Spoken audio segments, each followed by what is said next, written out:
خیزر میں 300 جانے بچانے والے ہیروز کی وزیراعظم سے ملاقات۔ وزیراعظم نے وسیعت خان انصار اور محمد خان کو 25-25 لاکھ روپے کے چیک بھی دیے۔ وزیراعظم نے کہا، آپ تینوں نے فرض شناسی کی مثال قائم کی۔ وزیراعظم نے ہیرو سے گاؤں کو برفانی تودے سے بچانے کی کہانی بھی سنائی۔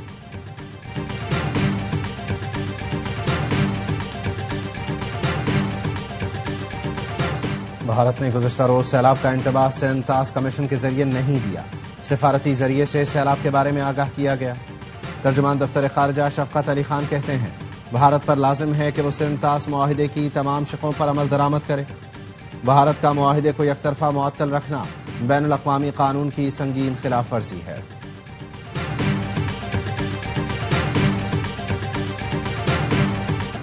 اور پاکستان گریٹر اسرائیل منصوبہ نہیں مانے گا۔ نیتن یاہو کا گریٹر اسرائیل بنانے کا منصوبہ ناقابل عمل اور امن کے لیے خطرہ ہے۔ پاکستان سختی سے اسے مسترد کرتا ہے۔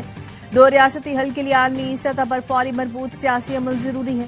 نائب وزیر اعظم اسحاق ڈار کا 2 ٹوک موقف۔ فلسطین کے لیے OIC وزرائے خارجہ کونسل کے ہنگامی اجلاس سے خطاب میں کہا، اسرائیلی جرائم پر ہم خاموش تماشائی نہیں بنے رہ سکتے۔ تاریخ ہمیں باتوں سے نہیں، عملی اقدامات سے یاد کرے گی۔ غزہ کے لیے پاکستانی امداد کی دوسری کھیپ مصر پہنچ گئی۔ وزیراعظم کی ہدایت پر NDMA اور الخدمت نے غزہ کے لیے سامان روانہ کیا۔ خصوصی چارٹر طیارہ 100 ٹن امدادی سامان لے کر مصر پہنچا۔ امدادی کھیپ مصر کے راستے غزہ متاثرین تک پہنچے گی۔ سعودی عرب کی بھی غزہ پر قبضے کے اسرائیلی بیانات کی شدید مذمت۔ سعودی وزیر خارجہ فیصل بن فرحان نے کہا، گریٹر اسرائیل ویژن ناقابل قبول ہے۔ بین الاقوامی برادری غزہ کا محاصرہ توڑنے کے لیے فوری اقدامات کرے۔ فلسطینی ریاست کا قیام ناگزیر ہے۔ چیئرمین OIC نے کہا، اسرائیل کو غزہ پر قبضہ نہیں کرنے دیں گے۔ ترکی کے وزیر خارجہ کا کہنا تھا، اسرائیل کی جارحانہ کارروائیوں کو روکنا ہوگا۔ فلسطینی عوام کو ہماری اجتماعی کارروائی کی ضرورت ہے۔ فلسطینی نمائندے کا کہنا تھا، فلسطین کی سرزمین مسلمانوں کو پکار رہی ہے۔ فلسطینیوں کو یقین ہے کہ امہ ہمارے ساتھ کھڑی ہے۔ غزہ پر قحط مسلط کر دیا گیا ہے۔ اسرائیل کے غزہ کے النصر اسپتال پر حملے، 5 صحافیوں سمیت 20 افراد شہید۔ عرب میڈیا کا کہنا ہے، اسرائیلی فوج نے پیر کو النصر اسپتال کو اس وقت نشانہ بنایا جب وہاں سے ایک شہید کی لاش نکالی جا رہی تھی۔ حملے میں رائٹرز کے کیمرامین حسام المصری، AP اور دی انڈیپینڈنٹ کے نامہ نگار مریم ابو دکا، NBC نیٹ ورک کے صحافی ابو طاہا اور الجزیرہ کے فوٹو جرنلسٹ محمد سلامہ شامل ہیں۔ غزہ میں اکتوبر 2023 سے اسرائیلی حملوں میں شہید صحافیوں کی تعداد 245 ہو گئی۔ سابق اسرائیلی وزیر اعظم ایہود الموٹ کی نیتن یاہو پر تنقید، کہا، غزہ میں جو ہو رہا ہے وہ جنگی جرائم کے زمرے میں آتا ہے۔ یہ جنگ یرغمالیوں کی زندگیوں کے لیے خطرہ اور اسرائیلیوں کے لیے موت کا پھندا بن رہی ہے۔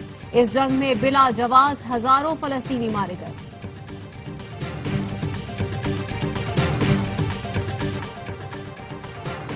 رانا ثناءاللہ کے گھر پر حملے کے جرم میں PTI رہنماؤں کو سزا، شبلی فراز، عمر ایوب، زرتاج گل، کمل شوذب سمیت 59 ملزمان کو 10-10 سال قید کی سزا سنا دی گئی۔ 16 کو 3-3 سال کی سزا سنائی گئی۔ زین قریشی اور فواد چودھری سمیت 34 ملزمان کو بری کر دیا۔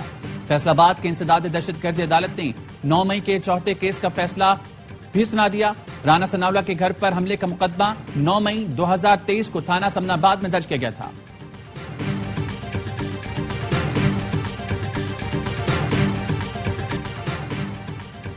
ملک کی صورتحال بہت گھمبیر ہے۔ سیاسی کشمکش اب ختم نہیں ہو رہی۔ ہماری کوشش ہے کہ معاملات ٹھیک ہو جائیں، لیکن کوئی ٹھیک کرنے نہیں چاہتا۔ چیئرمین PTI بیرسٹر گوہر کہتے ہیں، گرفتاریوں سے سیاسی تناؤ مزید بڑھ رہا ہے۔ وفاقی حکومت خیبر پختونخوا کو بڑے بھائی کی طرح سپورٹ کرے۔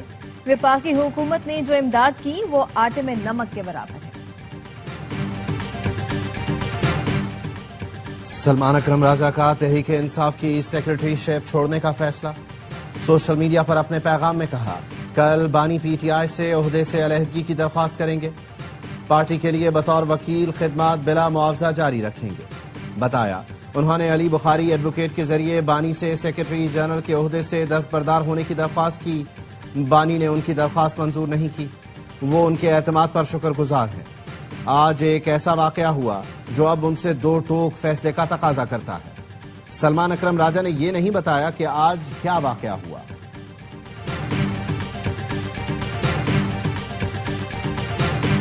بھارت کی جانب سے دریائے راوی میں چھوڑا گیا سیلابی ریلا پاکستان کی حدود میں داخل، جسڑ کے مقام پر پانی کی سطح اچانک بلند۔ نارووال میں دریائے راوی کے کنارے کھیتوں میں کام کرتے 56 افراد کو ریسکیو کر لیا گیا۔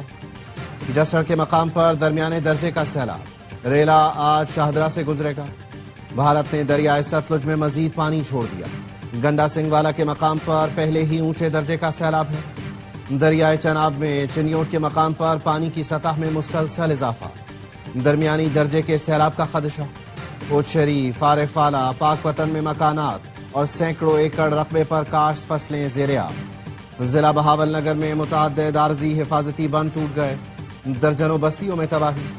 وزیر اعلیٰ پنجاب کا آبادیوں کا بر وقت انخلاء یقینی بنانے کا حکم، دیہی علاقوں سے مال مویشیوں کی بر وقت منتقلی کے اقدامات کی بھی ہدایت۔ مریم نواز نے متاثرین کے عارضی قیام کے لیے مناسب مقامات مہیا کرنے کا حکم دے دیا۔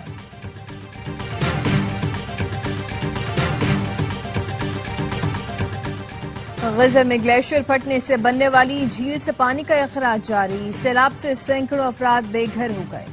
متاثرین نے بتایا سیلاب کے وقت صرف جان بچا کر بھاگے، بہت مشکل سے بچوں کو نکال کر پہاڑ پر پناہ لی، یہاں خیمے لگا کر بیٹھے ہیں، راشن کہاں سنبھال کر رکھیں گے، نقد رقم ملے تو رہائش کا حل نکال لیں گے۔ ترجمان جیبی حکومت کہتے ہیں بے گھر مکینوں کی آباد کاری کا واحد حل متبادل ولیج کا قیام ہے۔ جیبی حکومت وفاق کے ساتھ مل کر متاثرین کے لیے متبادل ولیج بنائے گی۔ آزاد کشمیر کے ضلع باغ میں بارشوں سے بڑے پیمانے پر تباہی، کروڑ روپے سے تعمیر بائی پاس روڈ متاثر، حفاظتی دیواریں ٹوٹنے سے سرکاری اور نجی املاک کو خطرہ۔ متاثرین کا کہنا ہے بائی پاس روڈ اور املاک بچانے کے اقدامات کیے جائیں، مزید لاپرواہی کی گئی تو بڑا نقصان ہو سکتا ہے۔ سیلاب زدہ علاقوں میں پاک فوج کی امدادی کارروائیاں جاری۔ بنیر اور شانگلہ میں سیلاب متاثرین میں اشیاء خورنوش سمیت دیگر سامان کی تقسیم جاری۔ پاک فوج کی میڈیکل ٹیموں نے متاثرین کا طبی معائنہ بھی کیا۔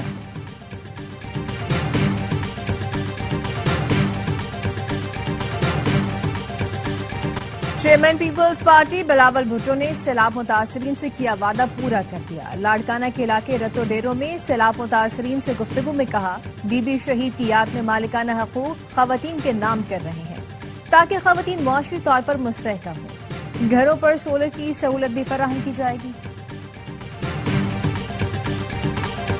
وزیر داخلہ محسن نقوی سے ایرانی ہم منصب کا رابطہ، طوفانی بارشوں اور سیلاب سے انسانی جانوں کے ضیاع پر تعزیت کا اظہار، سیلاب متاثرین کی مدد کے لیے تعاون کی بھی پیشکش کی۔ سکندر مومنی نے کہا پاکستان برادر ہمسایہ ملک ہے، آزمائش میں ہر طرح کی مدد کے لیے تیار ہے۔ محسن نقوی نے سیلاب زدگان کے لیے مدد کی پیشکش اور اظہار یکجہتی پر ایرانی ہم منصب کا شکریہ ادا کیا، کہا ایران اور پاکستان کی خوشیاں اور غم سانجھے ہیں۔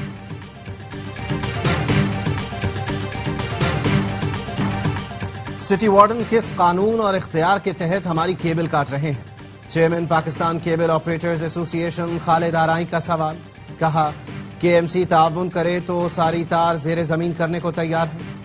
میئر بننے کے بعد مرتضی وہاب کے نظریات بدل گئے، تمام حقائق ویڈیو کے ساتھ شرجیل انعام میمن کو بھیج دیے۔ وزیر اعلیٰ مراد علی شاہ سے درخواست ہے مداخلت کریں اور معاملہ حل کروائیں۔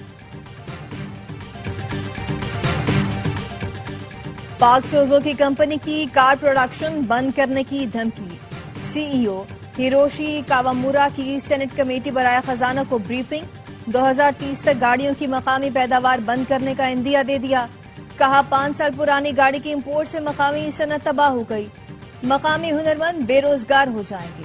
پاکستان میں سڑکوں کی خراب حالت گاڑیوں کے نقصان کی بڑی وجہ ہے۔ ٹویوٹا موٹرز کے سی ای او نے کہا پالیسی نہ بدلی تو ہم بھی پرانی گاڑیاں منگوائیں گے۔ 80 لاکھ کی مقامی کار پر 35 لاکھ روپے ٹیکس ہے، مقامی صنعت کیسے فروغ پائے گی؟ وزارت تجارت کا کہنا تھا آئی ایم ایف شرط پر پرانی گاڑیوں کی امپورٹ کھولی ہے۔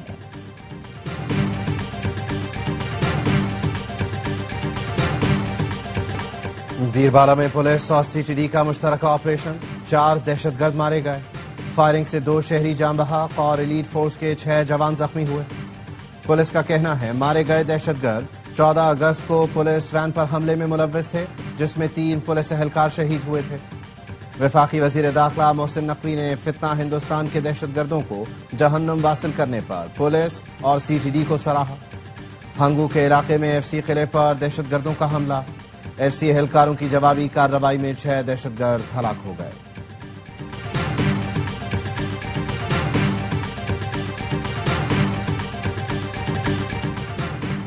وزیر داخلہ محسن نقوی کی پشاور میں فیڈرل کانسٹیبلری کے ہیڈ کوارٹر آمد شہید 3 جوانوں کی نماز جنازہ میں شرکت کی۔ وزیر داخلہ وزیر اعلیٰ علی امین گنڈاپور IG KP نے شہداء کے جسد خاکی پر پھول بھی رکھ کر فاتح خوانی بھی کی۔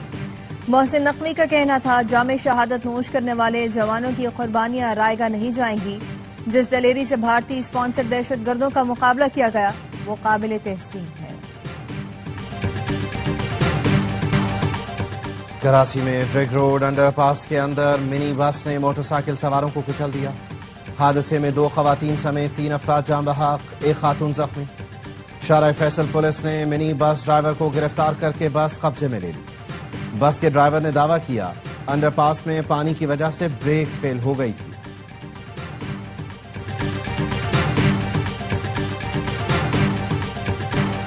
وزیر اعلیٰ سندھ کی زیر صدارت سالانہ ترقیاتی پروگرام کا جائزہ اجلاس۔ مراد علی شاہ نے کہا ضلعی ADP کے لیے 55 بلین روپے مختص کیے ہیں۔ رواں سال ضلعی ADP کی جو اسکیمیں شروع ہوں مکمل بھی اسی سال کی جائیں۔ اضلاع کی ترقی بہت ضروری ہے جس پر حکومت فوکس کر رہی ہے۔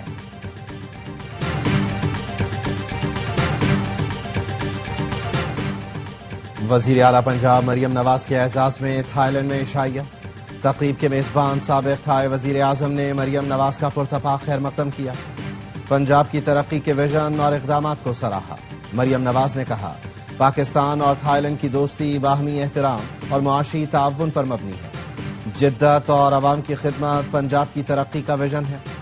ٹیکسٹائل، زراعت، سیاحت، ٹیکنالوجی میں تجارت اور سرمایہ کاری بڑھانا چاہتے ہیں۔ گورنر حسن کامران ٹیسوری کہتے ہیں 18ویں ترمیم کے بعد گورنر کے پاس کوئی خاص ایگزیکٹو اختیارات نہیں ہیں، لیکن صوبے کے آئینی سربراہ کے طور پر جب کسی کو ہدایت دی تو اس نے عمل کیا۔ گورنر ہاؤس سے کبھی کوئی ذاتی کام نہیں کیا، نہ ہی عوام کے ٹیکس کا پیسہ استعمال کر کے پروگرام کیا۔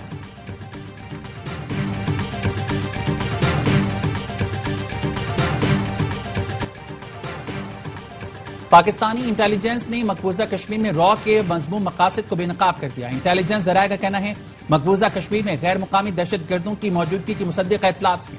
دہشت گردوں کو لائن آف کنٹرول سے متصل جنگلات میں بھارتی فوجی اڈوں ٹریننگ ایریاز کے قریب دیکھا گیا۔ دہشت گرد آپس میں پشتو اور دری زبانوں میں بات کرتے ہیں۔ غیر ملکی دہشت گرد کشمیری مجاہدین یا پاکستان کے خلاف فالس فلیگ کے لیے استعمال ہوں گے۔ عالمی برادری مشکوک کیمپس اور مشکوک غیر ملکیوں پر سوال اٹھائے۔ پاکستان نے را کے مضموم مقاصد پر مبنی انٹیلیجنس رپورٹ عالمی برادری سے شیئر کر دی۔ عالمی برادری دوست ممالک کو را پر نظر رکھنے کے لیے مراسلہ ارسال کر دیا۔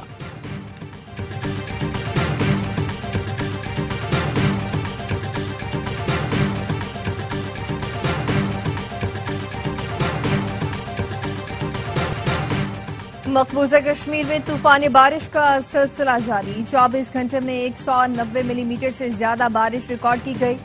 دریا بکھرنے سے سڑکیں، گلیاں تالاب بن گئی۔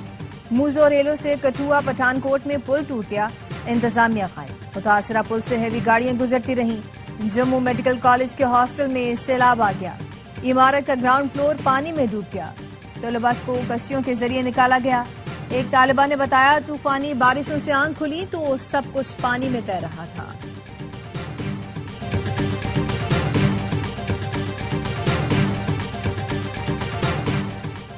لاہور کے نجی اسکول میں استاد کا طالب علم پر تشدد۔ استاد نے 6ٹھی جماعت کے طالب علم فہد کو بری طرح مارا پیٹا۔ طالب علم کے جسم پر تشدد کے نشانات واضح دیکھے جا سکتے ہیں۔ طالب علم کے والد کی جانب سے متعلقہ پولیس اسٹیشن میں درخواست دے دی گئی۔ آپ بڑے ہو کر کیا بننا چاہتے ہیں؟ بلاول بھٹو کا ننھے طالب علم حمزہ علی سے سوال۔ بڑے ہو کر پائلٹ بننا چاہتا ہوں، حمزہ کا جواب۔ بلاول نے کہا آپ کو پتا ہے ہمارے پائلٹ نے کیسے بھارتی جنگی جہاز گرائے تھے؟ آپ بھی پائلٹ بن کر دشمن کے جہاز ایسے ہی گرانا۔ بلاول بھٹو کا طالب علم سے دلچسپ مکالمہ رتوڈیرو کے گاؤں راہوجا میں سیلاب متاثرین کے لیے بننے والے گھروں کے دورے میں ہوا۔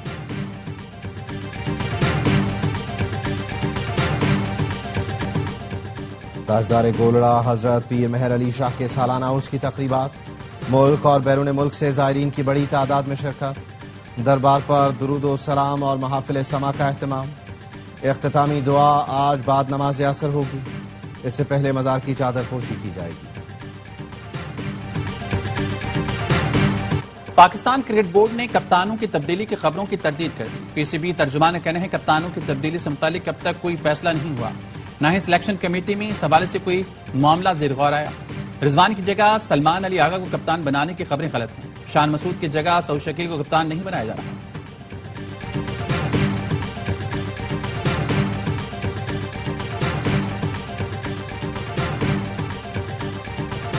آئی سی سی ویمنز کرکٹ ورلڈ کپ کے لیے 15 رکنی پاکستانی اسکواڈ کا اعلان، فاطمہ ثنا کپتانی کریں گی۔ ورلڈ کپ سے پہلے قومی ٹیم جنوبی افریقہ سے لاہور میں 3 ون ڈے کھیلے گی۔ ویمنز ورلڈ کپ بھارت اور سری لنکا میں 30 ستمبر سے ہوگا۔ پاکستان ٹیم کے تمام میچز سری لنکا میں ہوں گے۔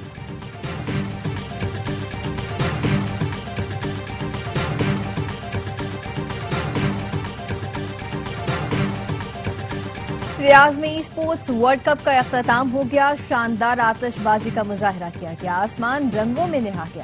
تقریب میں سعودی ولی عہد شہزادہ محمد بن سلمان نے شرکت کی، اردن کے ولی عہد شہزادہ حسین بھی شریک ہوئے۔ محمد بن سلمان نے جیتنے والی ٹیموں میں انعامات بھی تقسیم کیے۔ ایونٹ میں 84 ملکوں کے 2500 کھلاڑیوں نے شرکت کی تھی۔